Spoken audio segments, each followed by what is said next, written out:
ठीक है। अब जो तुम्हारा फूड है, अब फूड हमारा कहाँ आ गया इस टाइम?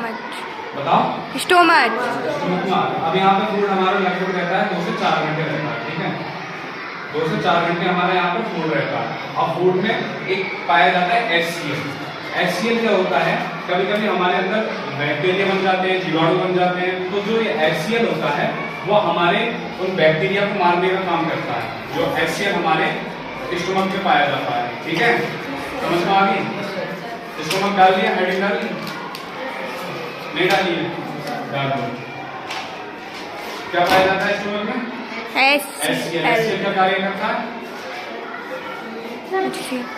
HCl जो हमारे जीवाणु बैक्टीरिया वगैरह होते हैं उनको मारने का कार्य करता है, यानी कि हमारा वो एक तरीके से रक्षा प्रदान करता है, यानी कि हमें सेफ्टी बनाता है, सेफ्टी देता है। ठीक है, उसके बाद ये हमारा अग्नाशय, इसकी जस्ट नीचे क्या होता है? अग्नाशय। ये समझ आ रहे, दिख रहे हैं? बनाया था ये? हाँ। अग्नाशय में क्या होता है कि जो एक तरीके से सोडियम पाया जाता है, यहाँ पे अग्नाशय के अंदर सोडियम पाया जाता है, जो एसिड को, जैसे हमारे अंदर तेजाब बनता है, कोई चीज हम खा लेते हैं, चाय पी लेते हैं या किसी के कारण भी तेजाब जो बनता है, तो उस तेजाब को मारने का कार्य कौन करता है?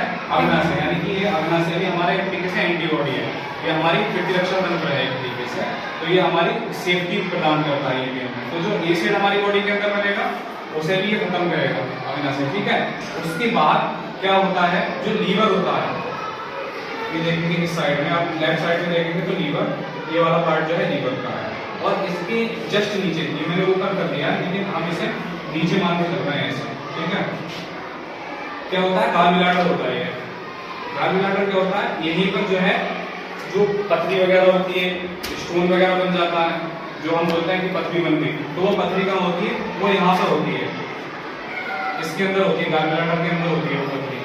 अब जो एक तरीके से बाइल जूस होता है, बाइल जूस को भी असर करता है और स्टोर करता है, स्टोन जो होता है उसे तोड़ता है और उसे भी असर करता है। फिर यही से खाना होता है हमारा, इस गॉल ब्लैडर से होते हुए, ऐसे होते हुए ये हमारी छोटी आंत में आ जाता है। छोटी आंत जो है यानी कि स्मॉल इंटेस्टाइन समझ रहे हो ना? छोटी आंत जो है सबसे मेन पार्ट होता है हमारी बॉडी का, यानी कि जितना भी खाना बचेगा वो सारा का सारा हमारा कहाँ बचेगा? स्मॉल इंटेस्टाइन में, यानी कि डाइजेस्टिव भी हमारा यहीं पर भी होगा और ऑब्जर्वेशन भी, यानी कि अवशोषण भी यहीं पर होगा और पाचन भी यहीं पर होगा, यानी कि हमारा जो फूड का जितना भी मटेरियल है वो सबसे ज्यादा यहीं पर हमें मिलेगा, स्मॉल इंटेस्टाइन में। ठीक है, बताओ स्मॉल इंटेस्टाइन क्या होती है? ये बताया, छोटी आंत होती है वो, और फिर खाने का जितना भी होगा मेन वो यही का होगा, यानी कि ये छोटी आंत है हमारी, ये सबसे मेन काम है हमारा। अब ये खाना इससे हमारी छोटी आंत में आ गया। ठीक है, ऐसे आ गया, ऐसे करके छोटी आंत के अंदर ये आ गया। ठीक है, अब जितना हमने खाना खाया, जितना पाचन हुआ, और जो पाचन नहीं हो पाया, जो खाना नहीं पच पाता, फिर वो क्या होता है, वो पाचन हमारा बड़ी आंत में चला जाता है, यानी कि छोटी आंत में जितना भी पाचन हो पाया, जो चीज हम पचा पाए, जो भी डाइजेस्ट कर पाए, वो हमारा यहाँ पर हो गया। लगभग 80 से 90% हमारा यहीं पे डाइजेस्ट हो जाता है। ठीक है, 10% जो बचता है, 10% बचेगा वो हमारा यानी कि लार्ज इंटेस्टाइन में चला जाएगा।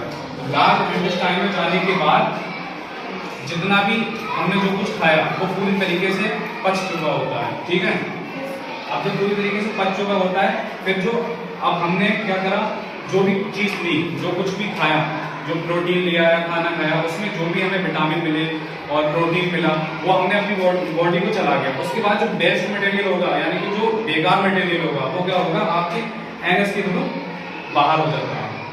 ठीक है, समझ में आ गया पूरा डाइजेशन सिस्टम? बताओ, कोई भी खड़ा होकर एक बार बताओ क्या होता है टंग में, क्या क्या होता है बताओ, बताओ। नहीं, इधर देख के बताओ। इसका जो स्टार्टिंग वाला पार्ट होता है उसमें क्या होता है? इसका जो सामने वाला पार्ट होता है वो हमें मीठी चीज का एहसास दिलाता है।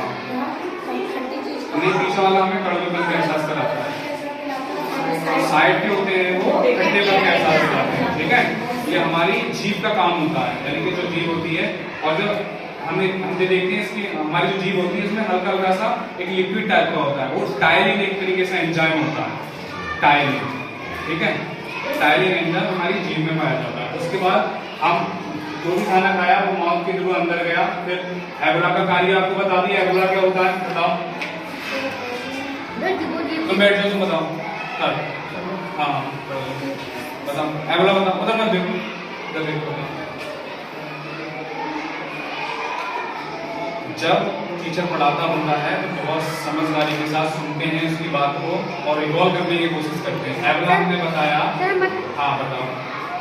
सर एबोला होता है जीभ के नीचे वाले भाग में पाया जाता है। हाँ। और जब वो बड़ा होता है, मांसपेशी होती है छोटी सी अगर उसका बड़ा हो जाता है उसके ही कारण, ईयर के टकराने के बाद वो घबरा जाता है। हाँ, ईयर के टकराने के कारण ही वॉइस जो है वो घर घर की आवाज आती है, यानी कि हवा चलती है, हवा में आवाज देखी होगी, सुनी होगी, झाड़ियाँ हिलती है, आवाज आती है, तो वो हवा के टकराने से आवाज आती है। ऐसे ही हमारे मुंह के अंदर अगर एयर टकराएगी तो एयर के टकराने से ही जो एबोला होता है वो हिलता है, इस तरीके से हिलेगा एबोला। तो एबोला जब हिलेगा तभी आवाज आती है। ठीक है, उसके बाद बताओ ऐसे फोकस क्या बताया था हमने? ऐसे फोकस जो है हमारे फूड को नीचे ले जाने का कार्य करता है। ठीक है, चलो स्टोमक बताया था हमने, ये बताया था स्टोमक। बताओ कोई भी बताओ, बताओ तुम बताओ।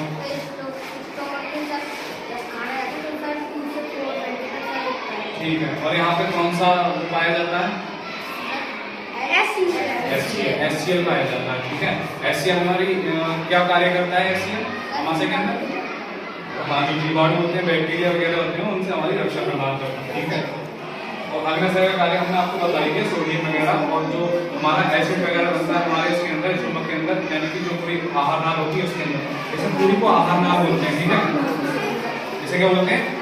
आहार नाल बोलते हैं। ठीक है, फिर हमने बताया स्मॉल इंटेस्टाइन का मतलब बताया था, बताओ स्मॉल इंटेस्टाइन बताओ। नहीं सर 80 से 90% खाना सर ठीक है, 80 से 90% खाना यहाँ पे हमारा डाइजेस्ट हो जाता है, और डाइजेस्ट का भी काम यही करता है और ऑब्जर्वेशन का भी काम यही करता है, यानी कि खाना भी यही बचाता है। और जो हमने खाया, जो कुछ भी हमें मिला, प्राप्त हुआ, प्रोटीन मिला या कार्बोहाइड्रेट मिला या विटामिन मिले, वो जितने भी मिले वो हमारी बॉडी को अवशोषित भी हमारी स्मॉल इंटेस्टाइन करती है। ठीक है, सही है। उसके बाद जो खाना बचता है 10% लगभग जो बच जाता है खाना, वो हमारा कहाँ चला जाता है? लार्ज इंटेस्टाइन में चला जाता है। लार्ज इंटेस्टाइन में जाने के बाद जब ये पूरी तरीके से 100% बच जाता है, और जो वेस्ट मटेरियल होता है वो इसके थ्रू आयनिस के थ्रू बाहर निकल जाता है, मल के थ्रू बाहर निकल जाता है। ठीक है, अब बता दो कैसे पूछेंगे तो समझ आ गया? सारा काम बताइए धीरे। ठीक है, अब अच्छे से तुम्हें पता चल गया हम खाना खाते हैं तो क्या क्या प्रोसेस होती है, जीभ का क्या कार्य होता है, अंदाजे क्यों आते हैं, और हमारा खाना कैसे पचता है, स्टोमक में कितने समय तक रहता है, वहाँ पे HCl पाया जाता है जो हमारी जीवाणु बैक्टीरिया से रक्षा करता है। ठीक है, उसके बाद वो छोटी आंत में जाता है, और छोटी आंत हमारे सबसे छोटी आंत जो है सबसे इम्पोर्टेंट पार्ट होता है हमारी बॉडी का, जो हमारे डाइजेस्ट होने में 100% भूमिका निभाता है। जो पूरा डाइजेस्टिव सिस्टम का अगर मेन बॉडी कहेंगे तो हमारी स्मॉल इंटेस्टाइन होती है। ठीक है, चलो